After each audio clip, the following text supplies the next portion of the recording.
So close, in fact, the president reportedly dipped his own stubby little fingers into the leadership race to ensure McCarthy's victory.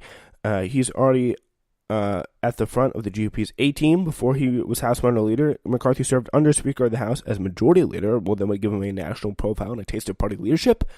I mean, he's pretty low-key Republican, but he's very crafty. He looks very crafty. Looks like a cross between like a banker and my boss. Like, I'm trying to get out of this thing. I'm trying to give you the payment on your loan. Yeah, so he's sort of milquetoast Republican ghoul who spouts particularly dumb garbage while working to screw over poor people and hard immigrants. He is pretty normal Republican, pretty much.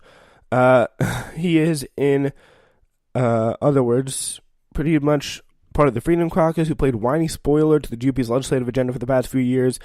He did, however, once submit the Republicans' ridiculously overwrought hearings, fundamentally were political in nature, a statement. That's about Benghazi, a statement that did nothing to endear him to his fellow Republicans. This is not McCarthy's first bid to lead the Republicans in the House.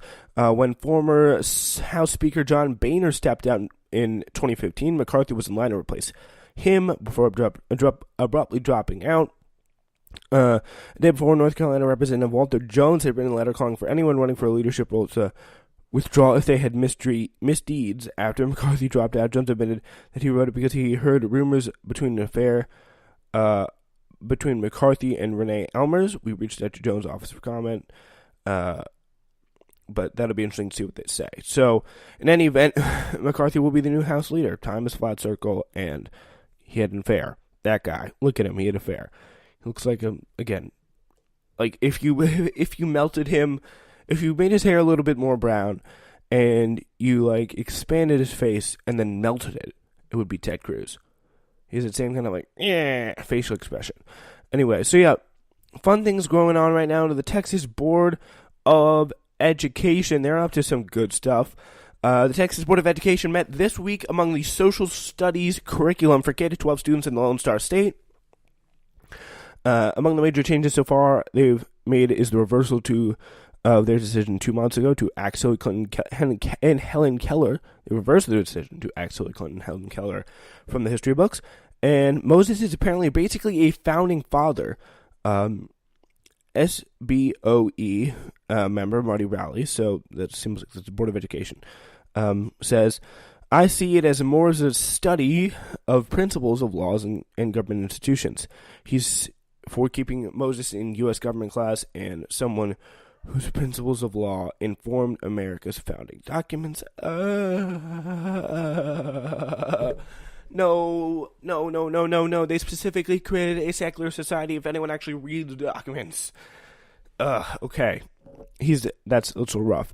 They've also voted to reinsert Moses back in the government class with an individual principle. Yeah, they found the documents, whatever, along 9 to 5, with Chair Bohoric abstaining. So the chair didn't feel safe to vote on that one.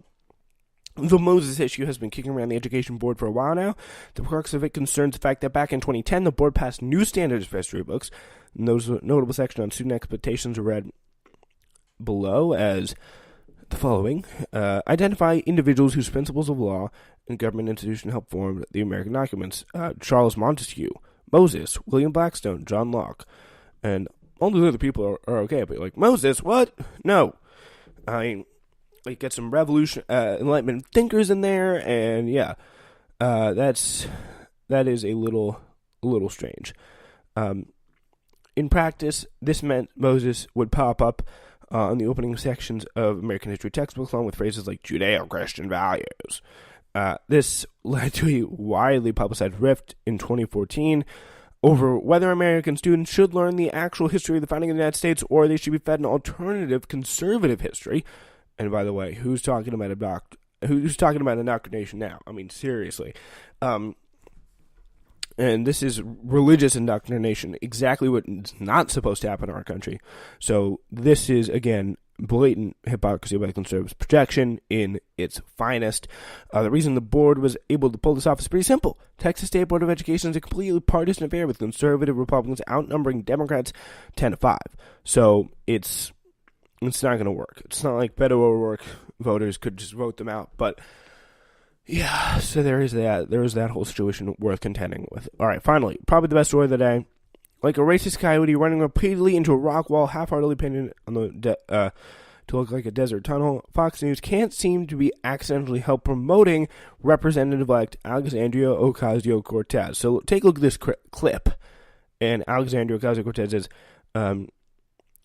this is part of, again, the freshman insurrection, where bigot Laura Ingraham proudly splashed this very interesting graphic across Fox News screens. Look, it says, radical new Democratic ideas, and then free college for all emblazoned, free healthcare for all, abolish ICE, Green New Deal. Yeah. So here is the clip. That's not a clip, unfortunately. I would love to have played that for you.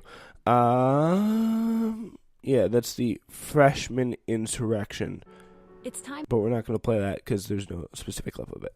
All right, yeah, so the wacky machinations are being... and this is the hilarious Alexandria Ocasio-Cortez tweet in reaction to that.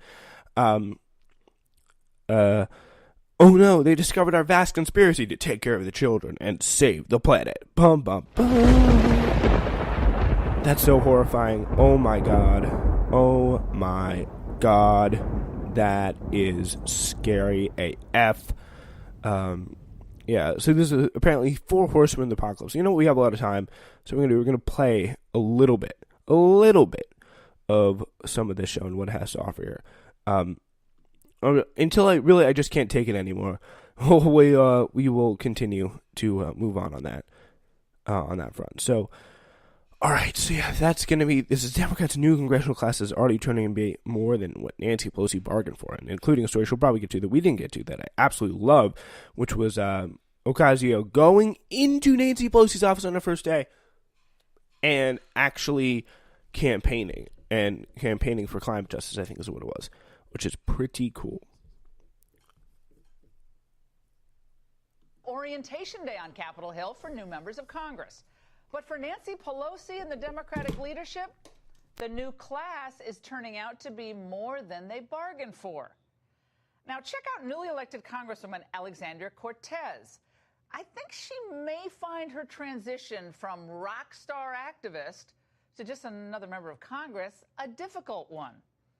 Someone should tell her that if you want to be taken seriously, even as the youngest member of the House, protesting outside the former Speaker's office isn't a genius move. She appeared with 200 young climate change activists, and it was inside Pelosi's office. We need to tell her that we've got her back in showing and pursuing the most progressive energy agenda that this country has ever seen. Well, these whippersnappers don't care about your seniority, Grandma Mimi. They want action. Isn't that a good thing? Some people, it's so amusing to her. She's absolutely shocked that some people elected to Congress actually care about their beliefs more than the advancement of their careers. You can see, she's like, that's not the best move. I don't think she cares. And by the way, do you think she'd gotten a good committee assignment? Do you think she would have gotten a good committee assignment just if she hadn't protested someone who knocks out a 10-term incumbent? She would have been sent frontline of the Judiciary Committee. No, absolutely not. Specifically, Trump impeachment, Kavanaugh impeachment, et cetera, et cetera. No, well, that's barely what they're talking about here. Sorry if that's a little low, but that's what she's literally in front of a climate activism site, but we'll get to her policies in a second, so I guess she can be forgiven. The juvenile display ended with arrests, and Ocasio-Cortez, she hightailed it out of there before the mob actually had the cuffs put on them. And to appear magnanimous as she faces an election for Speaker, Nancy begged the Capitol Police to show mercy to the young protesters so they could, quote, continue to organize and participate in our democracy. Well, that's not a bad Pelosi impersonation there. She's attempting to placate the far left in her ranks while balancing the interests of members from districts that run more red. This comment, I found this today in the New York Times Online. I think it really accurately describes the current dynamic in Pelosi's House. Stay with me here, this is good. The Democratic Party won, But the Blue Party is not a solid, strong, united front. They're a bunch of very different groups that don't see eye to eye on most anything, but were united under the banner of Fire Trump. Good luck to them now. Their infighting will keep them busy arguing with each other before they can even mount an attack on Red. I really doubt that, but she reads this like really a comment. She reads like a full comment by some random person on the New York Times, which is funny. So then she goes on and on about Nancy Pelosi. And then she talks about Alexandria Ocasio-Cortez's Instagram that says squad. Ayanna Pressley, they'll post it on Instagram, which is pretty cool. Oh, now we get done with the part I want to get to, so this is it. Muslim American woman, the first black woman Rashida from Tlaib, Massachusetts, and Ayanna the Pressley, youngest woman ever Alexandria, elected to and Congress. Ilhan Omar. They captioned That's the right. picture squad. And another photo with the hashtag change can't wait. Nancy Pelosi might have tagged this one, Mob Squad, help! Well, these women may as well be the four horsewomen of the apocalypse for the Democratic Party, if you ask me, because they represent some of the most radical views in Congress. That a majority of Americans support. Free college for all, free health care for all, the abolishment of ICE, a Green New Deal where the U.S. depends entirely on renewable energy. What? Fun in those planes. And on the foreign policy front... Like, that's like, yeah, say it loud, say it proud, Laura. Thank you so much for promoting our agenda. Really appreciate it. I really, really appreciate it, Laura. Thank you very much. That's it for us. We'll be back tomorrow.